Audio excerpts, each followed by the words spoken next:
Hello बच्चों, हिंदी गुरु माता channel में आप सबका हार्दिक स्वागत है। तो चलो बच्चों, आज हम आपको पढ़ाने जा रहे हैं कारक चिन्ह। कारक चिन्हों का जो तात्पर्य है वो है संज्ञा शब्दों का क्रियाओं के साथ में पूरी तरह से जोड़ करना। तो यहाँ पर जो है आपने देखा कि कारक क्या है। कारक वह व्याकरणिक रूप है। कौन सा रूप है? व्याकरणिक। क्या कहते हैं बच्चों इसको? व्याकरणिक। हर जगह में व्याकरण का ही रूप आता है। इसका संज्ञा, सर्वनाम या क्रिया के जितने भी अन्य शब्द आते हैं उनके साथ में ये परसर्ग के रूप में कार्य करते हैं। ये कारक चिन्ह आपने जितनी भाषा, चाहे हम हिंदी में बोले, चाहे बच्चों के साथ में बोले या अपनी कोई भाषा बोलते हैं, इन कारक चिन्हों के बिना हमारा सेंटेंस कभी पूरा नहीं होता है, वाक्य कभी पूरा नहीं होता है। ये क्रिया और अन्य शब्दों के साथ में वाक्य को पूरा करता है। सरल शब्दों में वाक्य में क्या हो रहा है, कौन कर रहा है, किससे काम कर रहा है, किससे बातें कर रहा है, कौन आ रहा है, इन शब्दों का जो प्रयोग होता है ये संबंध को जोड़ता है कारक, मतलब क्रिया के साथ वाक्य को पूरा करता है। सीधे शब्दों में कहे तो ये कारक चिन्ह जो होते हैं वो संज्ञा, सर्वनाम और अन्य शब्दों को क्रिया से जोड़ते हैं। समझ में आ गया? तो जैसे मैंने कहा, राम ने पत्र लिखा। किसने पत्र लिखा? राम ने। तो राम क्या है बच्चों? करता है और लिखा क्रिया है। तो देखो, दो शब्दों से ही वाक्य पूरा हो गया। अगर हम कहें कि सोहन के भाई राम ने एक बड़ा सा लंबा सा पत्र लिखा, चाहे वो आप कितना भी लिख ले, लेकिन जब तक कर्ता नहीं है और क्रिया नहीं है, उसके साथ संबंध नहीं जुड़ता है, तब तक वह वाक्य पूरा नहीं होता है। एक कारक चिन्ह का, के, को, से, द्वारा, में, पे, पर, संबोधन, विस्मयादि बोधक शब्दों के साथ में इनका प्रयोग किया जाता है। तो इस प्रकार से जो प्रसर्ग होते हैं ये आपके 8 प्रकार के प्रसर्ग होते हैं। समझ में आ रहा है? तो अभी देखिए, बोधन कारक के मुख्य कितने स्तंभ होते हैं बच्चों? ध्यान दीजिए, 8 स्तंभ होते हैं। सबसे पहले जो बात करता है, बात कौन करता है? मैं बात किससे कर रही हूँ? आप लोगों से बात कर रही हूँ। तो कर्ता कौन हुआ? मैंने क्या पढ़ाया? पाठ पढ़ाया, हिंदी पढ़ाई। तो किसने पढ़ाया? मैंने। तो मैंने शब्द का जो ने शब्द का प्रयोग है वो कारक चिन्ह है। मैंने पढ़ाया, मैं हिंदी पढ़ा रही हूँ तो मैंने हिंदी पढ़ाई, भूतकाल में आ गया ने का प्रयोग। तो वर्तमान काल, भूतकाल में सब में लगाइए, ने का प्रयोग अपने आप आ जाता है। कभी लुप्त होता है, कभी लुप्त नहीं होता है। तो सबसे पहले कारक चिन्ह होता है आपका कर्ता कारक। कर्ता कारक का मतलब होता है मुख्य कार्य को करने वाला। गीता पढ़ती है, गीता खाना खाती है, तो ये सारे क्या है? कर्ता का कार्य कर रहे हैं। कर्ता माने जो कार्य को कर रहा है, क्रिया माने जो कर्म को कर रहा है, जो कुछ भी आपकी जो है क्रियाएं हो रही है उसको आपकी जो है क्रियाएं। दूसरा होता है आपका कर्म कारक। कर्म कारक का मतलब होता है जिसमें कर्ता किसी कार्य को करता है। और कार्य को क्या करता है? जैसे मैं आपको उदाहरण देती हूँ, मैं पाठ पढ़ा रही हूँ। क्या कर रही हूँ? मैं पाठ को पढ़ा रही हूँ ना, ठीक है। मैं पत्र लिख रही हूँ, मैं यहाँ पर स्क्रीन में कुछ लिख रही हूँ। ये कार्य क्या है? इसको क्या कहेंगे हम? कर्म। माँ बच्चे को खाना खिला रही है। खाना खिलाने का कार्य कौन कर रहा है?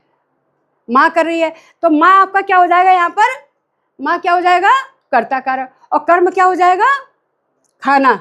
ठीक है। तो जब ये आपका कर्म कारक में जितने भी शब्द आते हो कर्म कारक के रूप में जब आते हैं तो वो आपके कर्म को एक प्रधानता देते हैं। हम क्रिया से प्रश्न करते हैं कि कौन कार्य को कर रहा है, तो वो कर्म का जो चिन्ह होता है वो आपका को चिन्ह होता है। कर्ता का चिन्ह ने होता है, यह आपको आगे आ जाएगा आपके पास में। इसका चिन्ह जो होता है आपका को। ठीक है, दोनों चीज आ गई। ठीक है, कर्ता कारक, कर्म कारक आ गया। तीसरा होता है आपका कर्ण कारक। कर्ण कारक में से का प्रयोग होता है। मैं स्क्रीन पर पेन से लिख रही हूँ। किससे लिख रही हूँ बच्चों? पेन से। ये क्या है? मेरे पास पेन है। ये क्या है? स्क्रीन है। मैं कहाँ लिख रही हूँ? मैंने क्या लिखा? यहाँ पर कर्ता लिखा, कर्म लिखा। ये किसने लिखा? मैंने लिखा। तो जब कर्ण कारक में हमारे पास साधन, ये हमारा साधन है और ये हमारा साध्य है। हमने हाथ से लिखा, पत्र को लिखा या गाना गाया या कुछ भी गाया, तो इसका जो चिन्ह होता है हमेशा से का चिन्ह होता है। ये आगे आपका आएगा। ठीक है। द्वारा अर्थ में इसका अर्थ प्रयोग होता है, मेरे द्वारा का मतलब साधन, इसको साधन हो गया। और दूसरी चीज़ चाहे यह साध्य मान लो, चाहे हाथ को साध्य मान लो, तो दोनों चीज़ में प्रयुक्त हो जाती है। मैंने पत्र लिखा, मेरे द्वारा पत्र लिखा गया, मेरे से पत्र लिखा गया, इस तरह का प्रयोग कर सकते हैं। अभी पेन से पत्र लिखा गया, हाथ से खाना खिलाया गया, तो ये जितने भी शब्द आते हैं ये इसमें आते हैं। इसके बाद होता है, चौथा होता है आपका संप्रदान कारक। संप्रदान, सम प्लस प्रदान करना, किसी को देना अर्थ में। कर्ता ने कर्म को कर्ण से संप्रदान के लिए, तो इसका जो के लिए का प्रयोग होता है ये संप्रदान कारक में आता है। तो देना अर्थ में, माँ ने भिखारियों के लिए भोजन दिया, तो ये जो है आपका संप्रदान कारक में आता है। इसी प्रकार से फिर अब अधिकरण कारक हो, संबोधन कारक है। इसकी पूरी स्लाइड में आपको दिखा रही हूँ।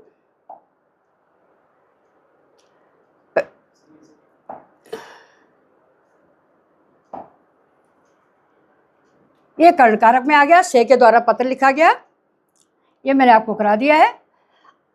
अब आ रहे थे हम संप्रदान कारक में। संप्रदान कारक का चिन्ह क्या है? के लिए का प्रयोग किया गया है, देना अर्थ में प्रयोग किया जाता है। माँ ने दिया भिखारियों को, के लिए भोजन दिया, ये आपका पूरा का पूरा क्या आ गया? देना अर्थ में आ गया। संप्रदान कारक का अर्थ क्या होता है? किसी को देना है, तो ये देना अर्थ में आपके सामने आ गया है। जब किसी के लिए कुछ किया जाए या कुछ दिया जाए, वहाँ पर आपका हमेशा क्या कारक होता है? संप्रदान। सम मतलब थोड़ा सा देना किसी को। जहाँ पर हम कुछ देते हैं, शिक्षक बच्चों को शिक्षा देता है, देना अर्थ में।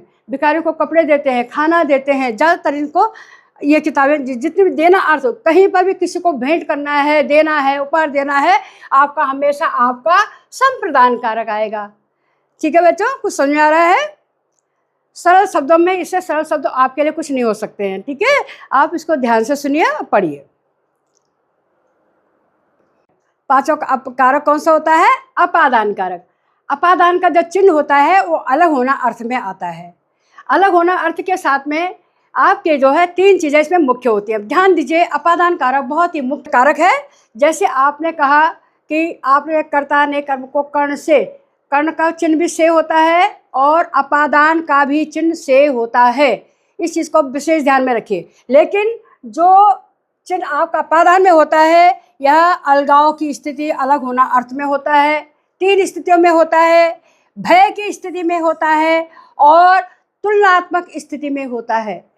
जैसे यहाँ पर एक दिया कि पेड़ से पत्ता गिरा, पत्ता पेड़ है, पेड़ से अलग हो गया, ये अलग होना अर्थ में आ जाता है। ये आपका पेड़ क्या है, पत्ता क्या है, मेरे हाथ से पेन गिर गया, तो पेन गिरना क्या है? ये मेरा साधन है। मैंने आपको बताया था कि साधन और साध्य होता है। ठीक है, ये मेरा साधन है, इस साधन के द्वारा पेन अगर मान नीचे गिर जाता है तो मेरा ये हाथ है, साधन है, इससे नीचे गिर गया है। ठीक है, तो साध्य और साधन से अलग होना अर्थ में कारक चिन्ह आता है। पत्ता गिरा, पत्ता कहाँ से गिरा? पत्ता पेड़ से अलग हो गया। तो यहाँ पर जब अलग होते हैं तो यहाँ पर आपका हमेशा अपादान कारक होता है। दूसरी स्थिति होती है भय की स्थिति। कई किताबें में आपने देखा हो भय वगैरह दिया नहीं है, लेकिन भय आवश्यक होता है। भय में बच्चा सांप से डर गया, बच्चा है, छोटा बच्चा है, किससे डरा बच्चों? सांप से डरा, तो इसका चिन्ह भी क्या है? यहाँ पर से का चिन्ह है। लेकिन यहाँ पर क्या है? ये डर को दिखा रहा है, ये भय हो गया, तो ये जो है आपका अपादान कारक होगा। तीसरा होता है आपका तुलनात्मक। सीता गीता से लंबी है, मीना श्यामा से अधिक कुशाग्र बुद्धि की है। तो ये जहाँ पर भी हम दो चीज़ों में तुलना करते हैं वहाँ पर भी अपादान कारक होता है। फिर आपका कर्ण कारक में और अपादान कारक में अंतर क्या हुआ? क्या अंतर समझे आप इसमें? कुछ अंतर आया आपको समझ में? यस, पहले जो आपका कर्ण कारक है उसमें अलग होना, उसमें जो है आप अलग नहीं होते हैं, साधन और साध्य साथ साथ होता है। हाथ से लिख रही हूँ, ये मेरा साधन है, हाथ से पेन गिर गया, ये अपादान कारक हो गया। ठीक है, इसके बाद आता है आपका संबंध कारक। संबंध कारक का चिन्ह होता है का, के, की, रा, रे, री। संज्ञा और सर्वनाम के साथ में जो उनका जोड़ होता है उसको हम क्या कहते हैं? आपके संबंध कारक। जैसे हमने कहा राम का भाई श्याम चला गया, किसका भाई गया? राम का। तो राम के साथ उसका संबंध दो क्रियाओं के, दो संज्ञाओं के बीच में संबंध को दिखा रहा है, इसलिए यह जो है का, के, की इसके चिन्ह होते हैं। यह सुंदर पोशाक है, यह राम की पोशाक है, यह राम की पोशाक है, यह सीता की पोशाक है, सीता की साड़ी बहुत सुंदर है, मेरे भाई की किताब बहुत अच्छी है। तो ये जितने भी संज्ञाएं और सर्वनाम होते हैं, इनके बीच में एक संबंध को बताते हैं। यही संबंध आपका संबंध कारक के रूप में जाना जाता है। का, के की, रा, रे, री, यह राम की पोशाक है, यह मेरे भाई का पेन है, मेरा भाई बहुत सुंदर है। इस प्रकार के जितने भी शब्दों का हम प्रयोग करते हैं संबंध कारक में आता है। इसके चिन्ह होते हैं आपके कि सुंदर पोशाक हो गया, राम की है, ठीक है। इसके बाद आता है आपका अधिकरण कारक चिन्ह। अधिकरण कारक का मतलब होता है में, पे और पर, मतलब साधन के ऊपर, साधन से अलग न होना अर्थ में अधिकरण कारक आता है। ये साधन है, मेरा हाथ ये साधन है, ठीक है बच्चों, ये साधन है। ये पेन क्या है, मेरे हाथ में है, तो मैं, ये पेन मेरे हाथ में है। बच्चा घोड़े पर सवार है, बच्चा घोड़े में जा रहा है तो घोड़े में बैठा हुआ है। तो इसमें जो चिन्ह होते हैं में, पे और पर, ये इसके मुख्य चिन्ह होते हैं। जैसे हमने ये कहा कि ऋतिक की पतंग पेड़ में अटक गई। अटक गई कहाँ पर अटकी, पेड़ में। तो पेड़ क्या है, पेड़ आपका कौन सा कारक हो जाएगा, आपका अधिकरण कारक हो जाएगा। ध्यान रहे ये कारक नहीं बनेगा। कारक अगर आपको लिखना है तो संज्ञा शब्द को लिखना है, ये नहीं कि मैं आ गया तो हमारा जो है आपका ये अधिकरण कारक हो, नहीं, कारक ये होगा आपका पेड़।